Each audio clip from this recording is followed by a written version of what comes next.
Malaysia kembali membuat ulah mengejutkan di KTT ASEAN. Negeri jiran gak sengaja menyebut Joko Widodo sebagai Presiden Indonesia saat kedatangan Prabowo. Sebelumnya KTT ASEAN ini menjadi sorotan dan kontroversi dengan banyak kekacauan yang terjadi. Malaysia menjadi sorotan dan dikecam dunia karena mengundang Amerika Serikat dalam KTT tersebut. Cetak Gol coba merangkum Malaysia buat ulah bikin Prabowo Subianto semakin dipuji dunia sebagai berikut.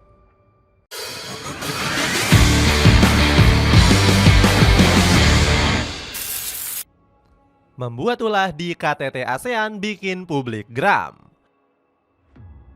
Malaysia nggak henti-hentinya melakukan kesalahan di event besar internasional. Negeri jiran baru-baru ini salah menyebutkan beberapa nama pemimpin negara dalam KTT ASEAN 2025.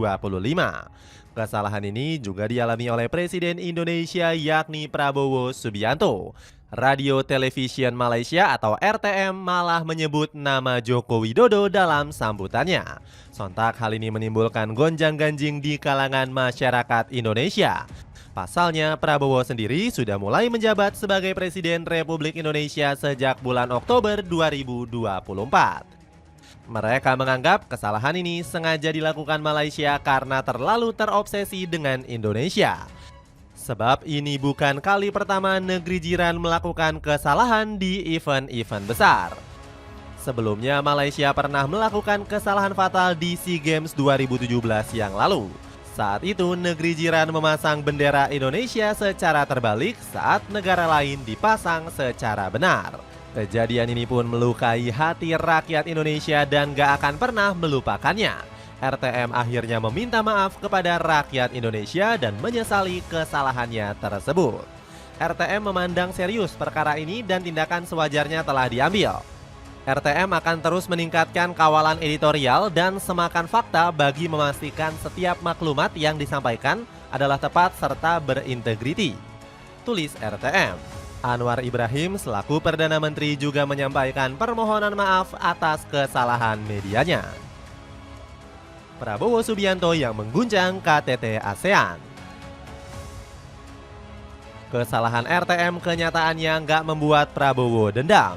Sang presiden malah mengajak ASEAN untuk bersatu dan gak ingin memperpecah kesatuan Asia Tenggara. Persatuan ASEAN juga harus tercermin dalam koordinasi, integrasi dan transformasi ekonomi yang lebih kuat untuk menghadapi guncangan eksternal dan ketidakpastian di masa depan. Prabowo juga mempertegas Asia Tenggara harus stabil saat dunia sedang terguncang. Menghadapi ketidakpastian global, mari kita memimpin dengan tujuan bukan hanya untuk kawasan kita, tetapi untuk dunia yang lebih stabil, adil dan inklusif, tegas Prabowo. Rakyat Malaysia salut dengan ketegasan, kewibawaan dan sikap rendah hati Prabowo. Mereka menilai Prabowo bisa membawa Indonesia selangkah lebih maju. Donald Trump juga turut memuji pidato Prabowo yang sukses mengguncang KTT ASEAN. Dikecam dunia karena mengundang Amerika Serikat. Bukan hanya kesalahan menyebut nama pemimpin, Malaysia juga menjadi sorotan dunia. Negeri jiran melakukan hal kontroversial dengan mengundang Donald Trump. Sontak saja keputusan ini menimbulkan gonjang-ganjing di kabinet Malaysia yang terpecah belah. Mereka sempat berdebat hebat lantaran pihak Perdana Menteri dianggap telah melakukan blunder. Bahkan rakyat Malaysia bersatu melakukan demo menolak kehadiran Trump menginjakan kaki di tanah Melayu. Gak cuman itu, Malaysia juga mendapatkan kecaman dari berbagai negara besar. Gak terkecuali Cina dan Rusia yang menyoroti kepentingan Trump dalam KTT tersebut. Kedua negara ini menyindir Malaysia yang gak sejalan dengan Indonesia. Pasalnya negeri 1001 pulau ini dengan lantang mendukung perdamaian dan pendirian negara Palestina.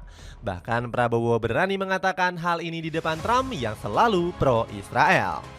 Indonesia mengapresiasi hasil KTT perdamaian dan kepemimpinan Presiden Trump menuju kemajuan. Sekarang kita harus fokus pada implementasinya, mewujudkan kata-kata menjadi tindakan nyata. Pengen pakai sepatu pantofel tapi penampilan tetap kece? Cobain sepatu pantofel dari Boss Buy, mulai dari 60 ribuan. Cek linknya di bawah ini.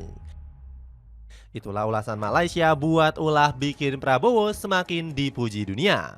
Bagaimana pendapatmu? Apakah ini murni karena kesalahan atau memang disengaja oleh pihak Malaysia? Coba tulis pendapatmu di kolom komentar di bawah ini.